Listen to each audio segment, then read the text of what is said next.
सासू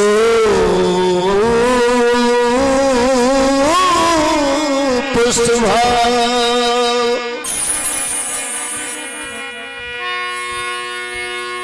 साधु ऐसा चाहिए जैसा सुपुष्पा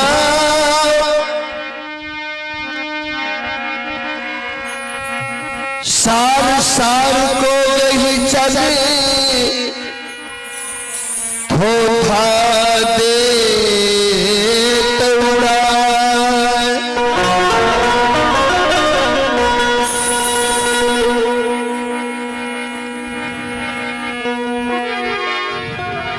राधिका जी कहता रही जब कन्हैया गोपी लोग राधिका के छोड़ के चल गए राधिका जी कान्हा के विरह में व्याकुल होकर के कहता रही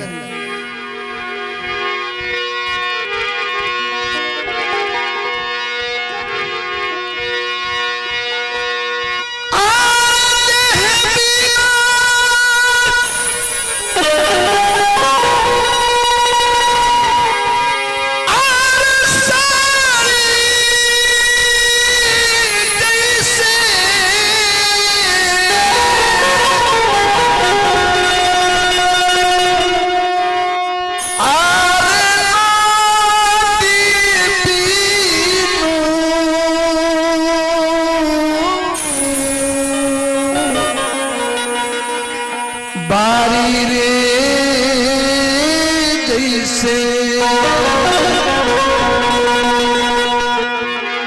पूर्वी ओ सही पुरुष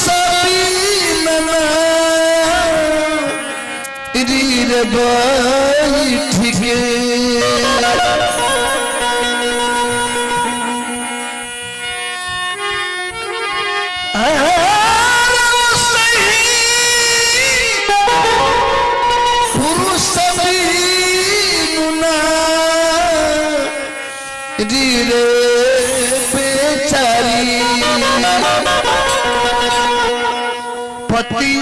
पतियाली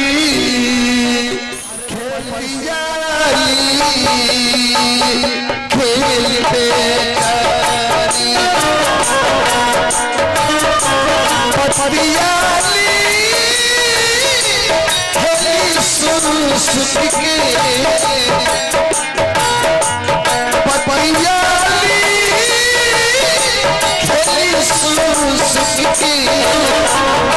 पतियाली खेल सुन के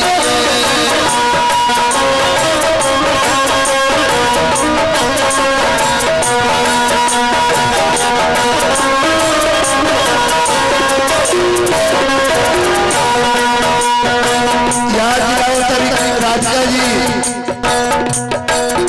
आशुतोष यादव गायक यहाँ की तरफ से पुरस्कार हार्दिक अभिनंदन बोलवे कहा चाहिए अरे वो खरीदा ना बुझाए कि हमरा बिना एको पल ना दी है तनिकी भर बांसुरी के धुन सुन लिया हमनी के धावल चल जाइया वो जमुना जी में पानी भरल छेड़ल वो कंकड़ मारल मट्टी फोड़ल वो क्रिया करी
सब गायकियां खत्म हो जाता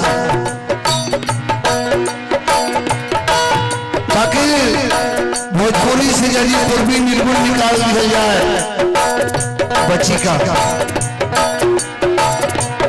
आजकल के गायकी आप सब सुनते वाले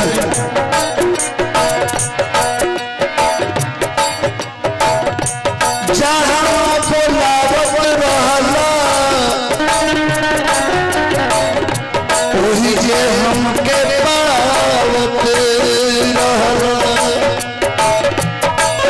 जहाँ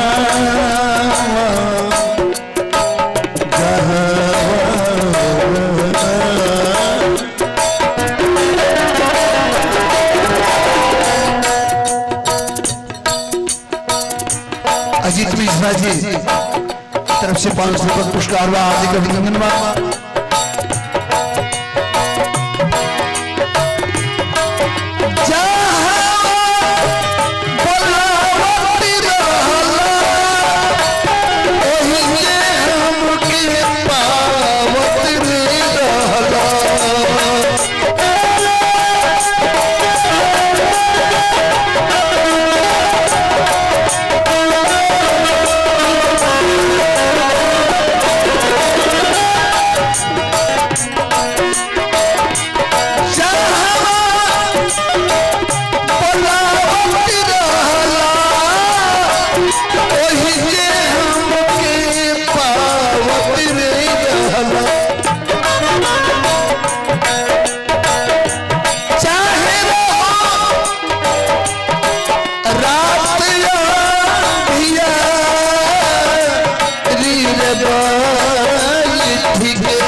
उसके रोने की प्रक्रिया और जीने का आनंद दोनों एक साथ है। यदि भरत शर्मा ही मर जाएगा तो सचमुच भौतिक शरीर में एक ऐसा अनूठा रत्न खो जाएगा जिसके अभाव में रोना भी मुश्किल हो जाएगा। सचमुच साहित्यकार का मरना ही उसका जीवन है और यह जीवंतता इन नए रचनाकारों में बनी रहे। मैं इस विश्वास के साथ जी रहा हूँ और यही अंदाज मैं अपने बच्चों में परोसना चाहता हूँ। जय धुरान, जय भारत। जय धुरान। हमने लोगों के बीच में गायक बंटी वर्मा जी उपस्थित बानी, अमृत पब्लिक स्कूल के प्रबंधक संजय वर्मा जी उपस्थित बानी, संकल्प सांस्कृतिक साहित्यिक सामाजिक संस्थान के सचिव आशीष त्रिवेदी, फाउंडेशन के निदेशक मोहन जी श्रीवास्तव उपस्थित बानी। मंच की ओर से सबका स्वागत है।